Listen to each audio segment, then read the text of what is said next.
Welcome, my name is Colleen Tauke and I'm the sewing specialist at Fons and Porter. In this Quilting Quickly tutorial, I'm going to show you how to make the blocks for the quilt called Stars for Edith. For more about the pattern for this quilt, visit our website. Now we're going to use 10-inch squares and we're going to use 20 pairs of these wonderful reproductions in browns and pinks, purples, and tans, wonderful prints, and then we're going to use a tone-on-tone kind of a cream background. The reason why we would love to use a pre-cut pack is that you can have all the fabrics from a fabric line instead of having to go out and buy 20 fabrics. So think about that as a possibility for your next quilt project. We are going to pair up each of the prints, or each of the pairs of prints, with a light background 10-inch square, and then we're going to mark it.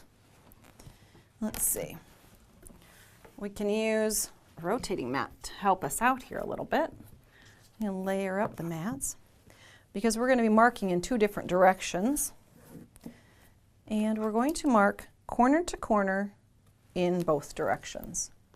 And this is going to be our cutting line, or at least one of our cutting lines later. But we're going to mark one direction and then we can rotate it so it makes it a little easier for us to see here. Diagonally the other direction. Now since this is going to be a cutting line, if you feel comfortable just coming in here and stitching a 1/4 inch on each side of this, that's one way to do it. Or you can even go in and mark 1/4 inch stitching lines on each side of this drawn line that I have here. So you would have 3 lines. But if you feel comfortable enough, you can just take it like that is here, take it right to the sewing machine, and we're going to stitch in both directions 1/4 inch from that center line that I have there. So a lot of us have a 1/4 inch foot for our sewing machine that would help us stay a 1/4 inch from the line, or we've adjusted the needle position to create that 1/4 inch seam. It's a great way to practice keeping that 1/4 inch seam nice and neat all the way across the block. Now when you look at this quilt, it has kind of an antique feel, those reproduction fabrics, really soft coloring, but you could also create this quilt in batiks with a real soft background or even a bright background possibly. It would also lend itself to a kid's print or a wonderful patriotic theme possibly. It's almost endless the number of combinations you could make this quilt look completely different. Now once we've stitched the one direction, then we have to come back and stitch the other. And I did say we were using pairs of prints. It takes 2 of the prints matched up with a background fabric to make the blocks for one of the large star blocks, the Stars for Edith, that we're shooting for here. And I wanted to be able to show you all the pieces. This would be a quilt that would be extremely quick to produce since all the pieces come from just this one technique. You could even have a young person helping you out. If they aren't real proficient at the sewing part of it yet, they could be marking all of your diagonals across your blocks and pairing them all up for you, getting them ready for stitching, and then it could be a team effort to create a quilt. Great way to introduce a young person to quilting. Okay, we've created now this block that has what looks like railroad tracks going in 2 directions. So what we need to do now is cut it apart. And it seems like we should just cut those diagonals, but we're trying to create 8 at a time triangle squares, which means that we want to come in here first and measure over 5 inches, matching it with a cut edge along one side of your block. That 5-inch line should then go right through the X's created by our stitching. And we're going to dissect it right down the center. Rotate that mat, and we're going to do that one more time. 5 inches along one side here, It should go, again, right through those crossed lines X made by the stitching. And then there are two last cuts we need to make. We need to go diagonally in both directions. That's why this idea of a rotating mat or a mat on top of another, so that you can easily just shift and not have to move everything apart. You can make long slices between triangles. This is one of the fastest ways to make triangle squares, and one of the nice and neat tidy ways, because when you open these up, you'll see you have triangle squares and your bias is in the diagonal.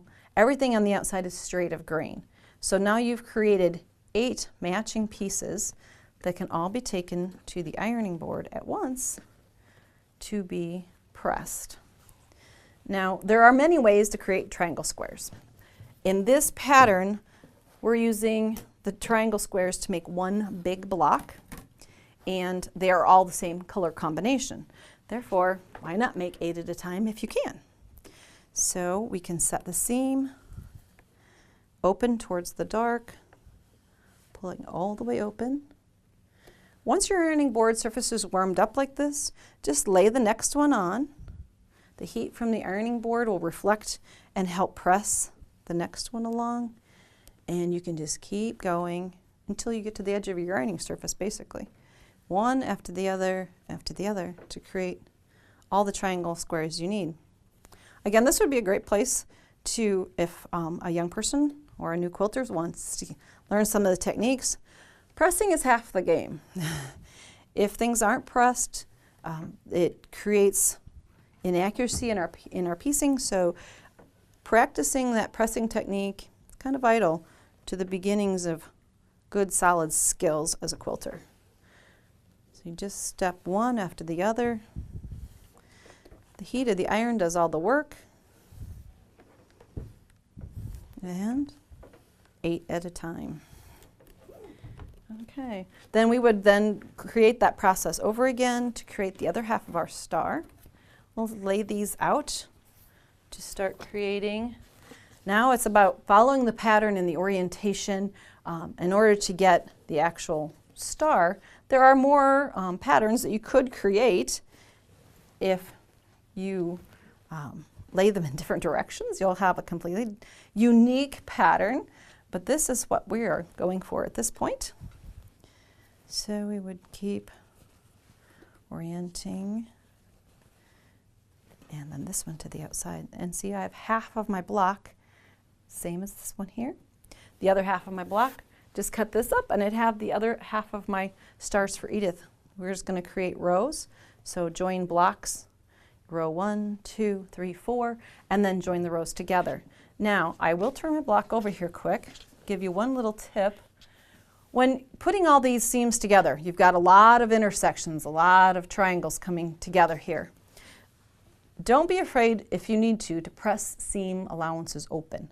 Yes, they are narrow, but it does help reduce the bulk at different points. So if when you're trying to press your block, it seems like everything's coming together, it's getting so thick, try pressing it open. It's an option. As quilters, we can sometimes think press everything to one side, but not every time. So that's what the block in Stars for Edith looks like. And then putting together 4 by, let's see, 1, 2, 3, 4, 5, 6. Got all the stars we need. For more of our videos, visit our website. Thanks for joining me today.